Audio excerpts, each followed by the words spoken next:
Alright, welcome to level 11. This is the first level which requires the fully upgraded meteor, so the 400 damage, 100 mana costing meteor with a maximum of 500 mana. So that is the skill points we have invested by this time. And the reason we need a fully upgraded meteor is the final boss, which requires 5 400 damage meteors to kill the boss. It's a ninja, of course. So we start off by placing towers on the bottom 2 mana pools, but not on the top mana pool. Because sometimes if the enemy comes from one of the lower 2 entrances, the first waves won't be killed. Next we add crypts on the high ground. They reach all the way to the side of the level. So that will also be our ninja defense later in the level for the lower 2 entrances.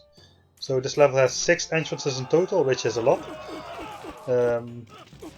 So when the high ground towers are in place, we place the final guy in the mana pool.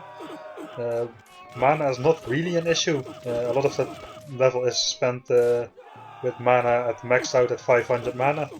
But sometimes, due to randomness in the waves, you'll need to throw a precautionary fireball now and then.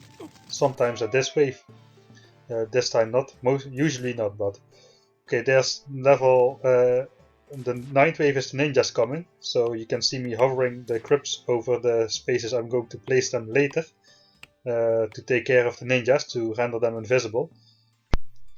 But for these ninjas I'm not going to do that. I'm going to take them out with a fireball, ideally 1 fireball, but if things go wrong you can use 2 fireballs on those guys. So I still haven't upgraded any tower, so that's to gain the maximum amount of experience possible. They shoot more often, so they gain more experience. But for this wave I have to upgrade my crypt to a chilling crypt because else I cannot beat the non-ninja guys reliably. So the ninjas turn invisible and they enter the center at about the same time, so I'm able to catch them all in a 1 fireball. And the paladins require the chilling crypt to be upgraded to a chilling crypt to do the amount of damage done needed to kill them. So the first guy is a priest. He will heal himself pretty fast and we will need a fireball to take him out at the last. The burning temple and the chilling crypt will do the rest. If you're really lucky and you get the fear effect a lot, then you can skip the fireball, but usually not. So here I take him out with the fireball. He only has 750 hit points, so you can take off over half his damage with just a fireball, so this is also really reliable. For the rest part, now I'm going to upgrade the other crypt to a chilling crypt. And you can see 4 spaces on the snow cut out. And this is one of those times I had to throw 2 precautionary fireballs. I kind of screwed it up, but this goes to show that there is some room. If you're really unlucky and you need to throw fireballs all the time, you won't make it and you have to restart, but usually that won't be necessary. This level is pretty reliable to beat. These guys probably also require a fireball. It's just heavy hit point guys and I don't have yet my towers upgraded enough. So, but you see 4 cut out spaces in the snow. I'm going to place crypts over there and that's it. That's all the towers I'm going to place for the entire level. So no more defenses in the back, no fire temple, and then in the bottom or on the top. Just 4 more crypts and that's it. The rest I'm going to rely on my exploding tower in the center, which is kind of key to the entire strategy. Because from all 6 parts the enemies converge into that center, and that the tower has a pretty big range and can hit almost all enemies. Also those ninjas who render invisible, who turn invisible by the crypts which I just placed in the top, they will become visible usually just in time to activate the exploding tower, as you'll see, and get the other invisible ninjas caught in the blast. So sometimes you need to use a frenzy spell here, sometimes not. This time I got lucky, because there was only 1 left. I didn't go for frenzy. I thought if things come to worse I can use a fireball, which does at least 40 damage and those guys only have 120 hit points, so that would be a pretty reliable way of dealing with them also. But a frenzy is a surefire way. But because I had to use a lot of fireballs, I waited this one out and tried to see if it was really necessary. So now I'm trying to get that temple up to 1000 experience points. If you upgrade your towers too soon, that will not happen, and you will not get a burning temple on that position as well. Having a burning temple there is quite nice to deal with more ninjas who may walk just past the first temple but then get hit by the second burning temple, or both. So I've now placed the other two crypts just before the ninja wave is coming in, because there's 11 ninjas coming in. I want and once the charges are gone, it takes a while for them to regenerate a charge. So I want to have some backup firing. Also, I upgraded my central tower to over 100 hit point damage. So any explosion will kill any ninja which only has 100 hit points straight away. I think I threw a fireball after the guy died, but still I wasn't sure that would kill him. So yeah, it's better to throw an extra fireball now and then, now that they're cheap, just in case, than to let an enemy get to the gems. For this guy I got unlucky with the fear effect as well, so I need yet another fireball. I guess it's a good thing I need a lot of fireballs to demonstrate that the strategy also will work when you're a little bit unlucky.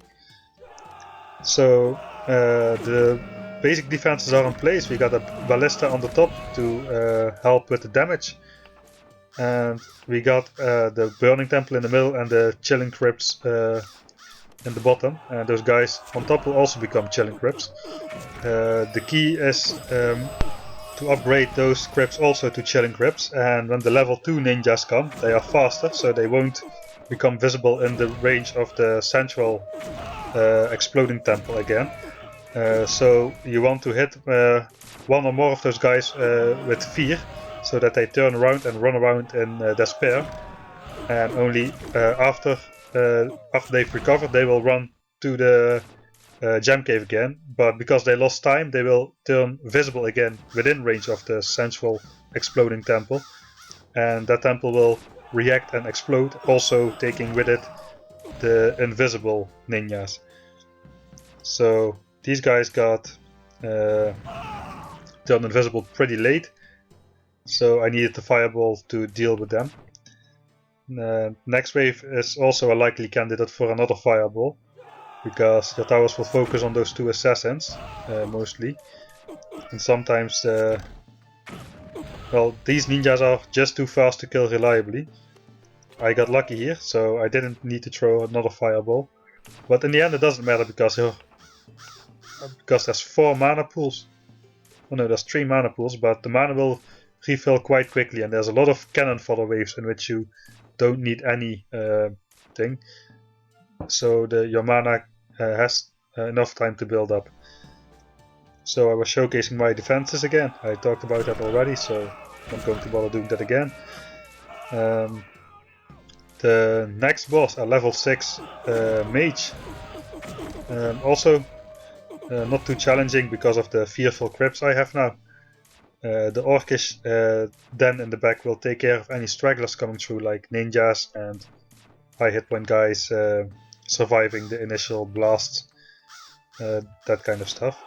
And I probably won't need a spell with this guy, unless you're really unlucky with fear, but I have now 6 chilling crypts, of which 2 3-star chilling crypts, so it's really unlikely.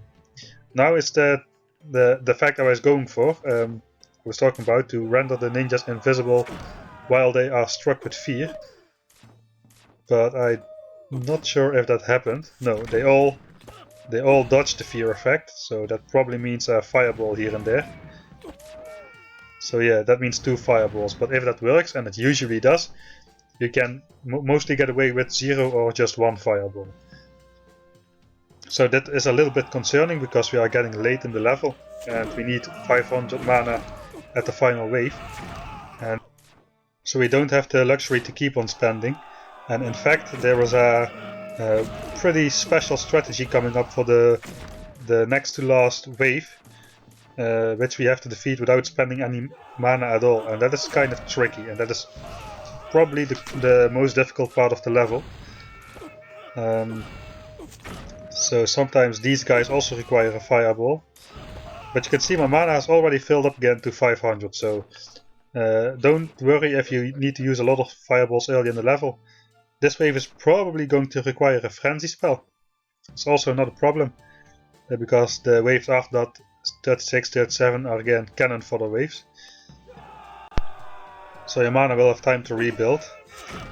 So your charges all get spent killing the mages, and then the assassins come through. And sometimes you can take them out without frenzy, but I wouldn't risk it. Those guys are fast and have lots of hit points.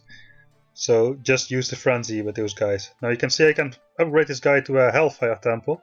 I'm not going to do that yet. The last wave dictates I wait upgrading this. And that's because of an effect that if you upgrade the tower, it will reset its fire timer. So if you upgrade the catapult then and the exploding tower just after they exploded or fired, then they immediately will fire again after upgrading. That doesn't work for crypts, they lose their charges when upgraded. That works the other way around, so you want to upgrade crypts between waves and upgrade dance and exploding temples during waves, if it's necessary. So if things are close, you want to do that. So here's the next to final wave. 5 assassins and 5 priests, the most hideous combo of them all. And we're going to have to do it without spending mana. So often I would have the lower left crypt up to maximum, and that would be better, because then you get a chain hit, which also has a chance to induce fear, and now we have to do without that. So now I'm going to do the upgrade trigger I was talking about. If I remember correct, I executed it rather poorly, but still got lucky, I got away with it. So I wait until it fires and then immediately click on upgrade, and you can see it firing before it was time. So I got nervous here, and I think I clicked too early. I'm not entirely sure, but I think I clicked upgrade too early before the temple exploded. So you should wait until it explodes and then click, and then it explodes again to have a double shot at the assassins. So now I did manage to get through it with all my mana, and you can see this is the usual strategy: get this guy upgraded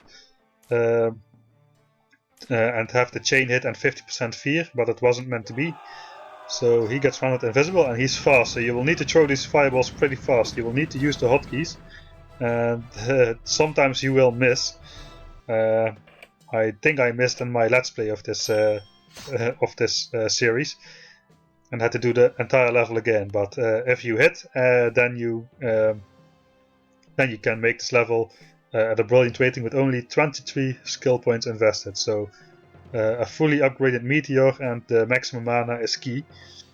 As well, of course, the extra charge for the crypt, but that goes without saying, maybe even. So I hope you enjoyed this episode, and I hope to see you back for level 12. Thanks for watching. Don't forget to like or subscribe if you like my videos, and see you next time.